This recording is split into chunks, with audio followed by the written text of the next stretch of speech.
Hello everybody and welcome to the first video in our series of videos on the plantations. As always, we begin with our learning outcomes, so by the end of this presentation you guys should know what has happened in Irish history prior to the plantations taking place. Second, you guys should know the three groups that were in Ireland prior to the plantations. And finally, you guys should know two things about each of those groups. In this series of videos, we will be looking at how the British tried to bring Ireland under greater control in the 16th and 17th centuries through a colonisation technique known as the plantation. Today we're going to be looking at the three main groups in Ireland prior to these plantations.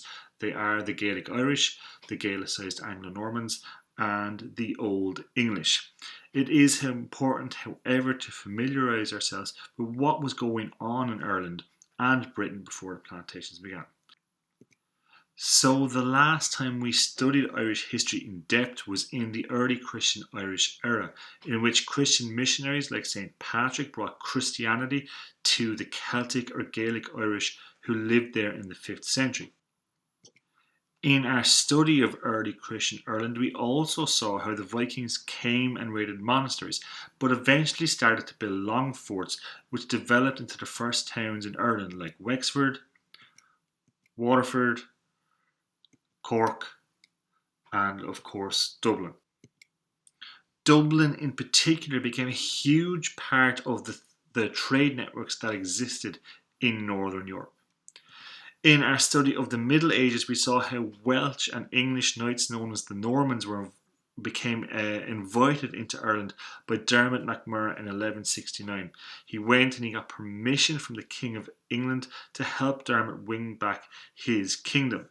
The Normans conquered large parts of Ireland, bringing their strong stone castles to the country, which the King of England then claimed was his as the Normans were his subjects. The Normans were particularly successful in conquering lands in the east and south of the country.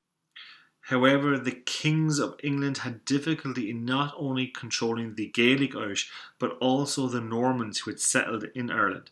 They constantly rebelled against and ignored the King of England's orders. The descendants of these first Norman invaders, though proud the English, had completely adopted the Gaelic way of life over the centuries and were almost indistinguishable from the Gaelic Irish. The English kings sent over armies to try to bring Ireland under control, and in 1366 the Statutes of Kilkenny were passed, which were laws passed which punished Englishmen in Ireland for adopting the customs and traditions and fashions of the Gaelic Irish. However, as soon as the English would turn their attention away from Ireland, the Gaelic Irish and Normans would renege on promises to behave as the king wanted and went back to doing what they wanted. There was one area in Ireland which stayed loyal to the English crown. This area was known as the Pale.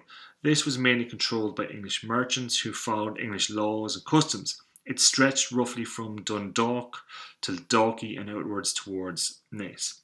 So just to summarise, these are the three major groups that lived in Ireland: the Gaelic Irish, the Anglo-Normans who became Gaelicised or adopted the Irish language and culture, and the Old English who primarily were confined to the Pale.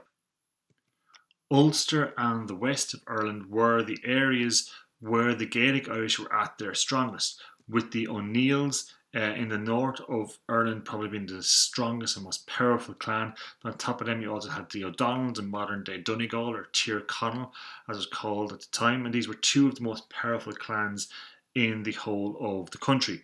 There were strong Gaelic families like the MacMurroughs, the O'Moores and the O'Connors in Leinster, and also the McCarthys down here in Munster.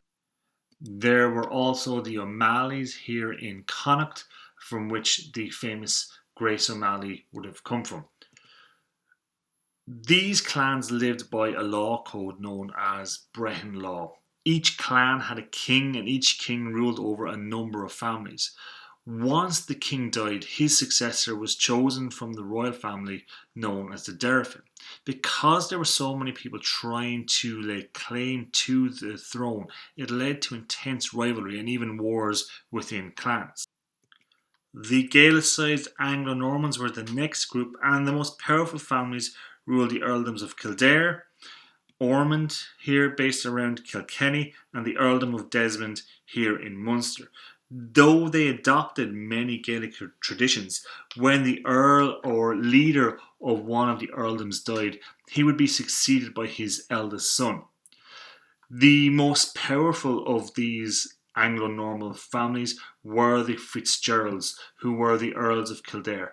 They were so powerful that even though they weren't trusted by the English, they were regularly asked to serve as the Lord Deputy of Ireland, or the English King's representative in Ireland, because they were so powerful.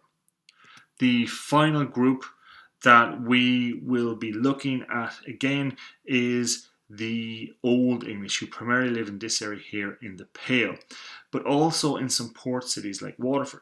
They again followed English laws and customs.